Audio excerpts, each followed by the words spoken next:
সুপ্রিয় দর্শক, এই মুহূর্তের সবথেকে বড় খবর। দর্শক, আর.জি. কর কাণ্ডে মহিলা চিকিৎসকের মৃত্যুর ঘটনায় 50 দিন পার হয়ে গেলেও এখনও পর্যন্ত রাজ্য রাজনীতি একেবারে তোলপাড়। আপনারা জানেন, উৎসব চলে এসেছে, কিন্তু বাংলার সমস্ত শুভবুদ্ধি সম্পূর্ণ মানুষ উৎসবে না মেতে রাস্তায় নেমে প্রতিবাদ করছে, তিলোত্তমার ন্যায্য বিচার চাই। এই আবহে সুপ্রিম কোর্টের নির্দেশে তদন্ত করছে কেন্দ্রীয় তদন্তকারী সংস্থার সিবিআই আধিকারিকরা। তবে অনেকের মনের মধ্যেই একটি প্রশ্ন উঠে যাচ্ছিল যে সিবিআই আসল সত্যটা বের করতে পারবে তো? এই নিয়ে সাধারণ মানুষের মনে একাধিক প্রশ্ন উঠে যাচ্ছিল। আর তখনই আর.জি. কর কাণ্ড নিয়ে একেবারে চাঞ্চল্যকর তথ্য ফাঁস করল কেন্দ্রীয় তদন্তকারী সংস্থার সিবিআই আধিকারিকরা। আর সিবিআইয়ের এই তথ্য সামনে আসতেই রাজ্য রাজনীতিতে নতুন করে শোরগোল পড়ে গিয়েছে। দর্শক, আর.জি. কর কাণ্ডে মহিলা চিকিৎসকের মৃত্যুর ঘটনায় একেবারে নয়া মোড়।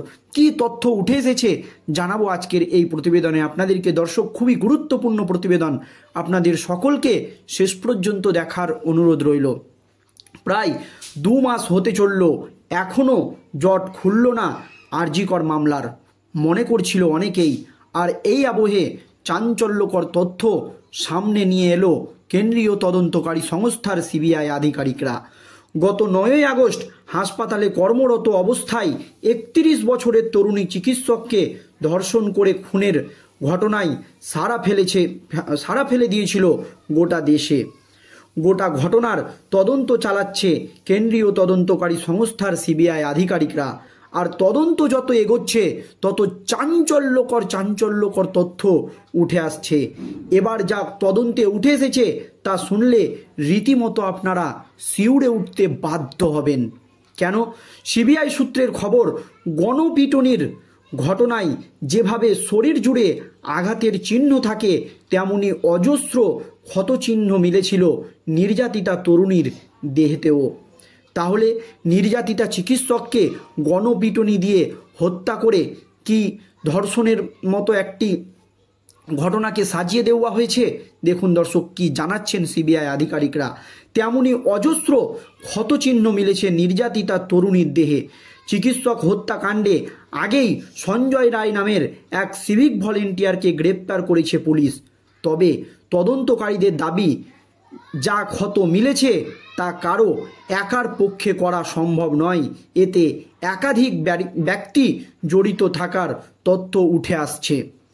সিবিআই তদন্তকারীদের অনুমান, দোষীদের আসল উদ্দেশ্য ছিল তিলোত্তমাকে খুন করা।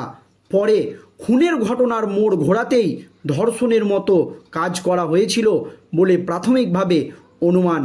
সিবিআই তদন্তে প্রতি পদে বাধা হয়ে দাঁড়িয়েছে প্রমাণ লোপাটের চেষ্টা। মৃতার ময়না তদন্তের রিপোর্ট অসম্পূর্ণ। এইদিকে ময়না তদন্তের ভিডিওগ্রাফি অস্পষ্ট, ত্রুটিপূর্ণ।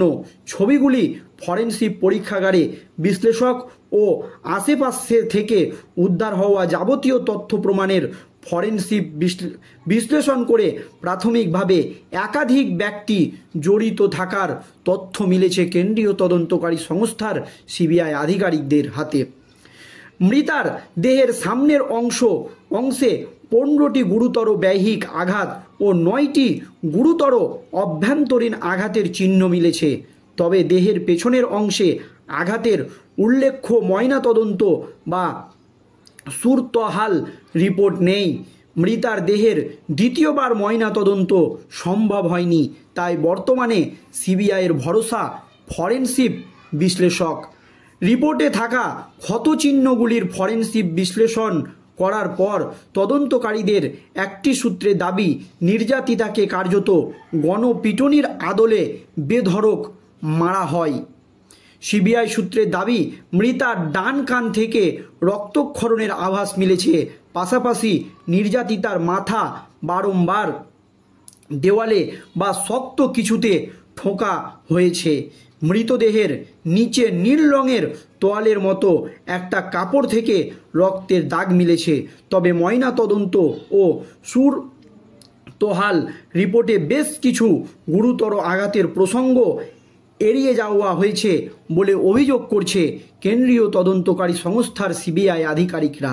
আর তার পরপরই কেন্দ্রীয় তদন্তকারী সংস্থার সিবিআই আধিকারিকরা জানালেন, যা বললেন তাতে রাজ্য রাজনীতিতে নতুন করে শোরগোল পড়ে গিয়েছে। কারণ আরজিকর হাসপাতালের তরুণী চিকিৎসক অভয়াকে হত্যার পরিকল্পনা নাকি 1 বছর আগেই করা হয়েছিল, এমনই কিন্তু ভয়াবহ তথ্য উঠে আসছে।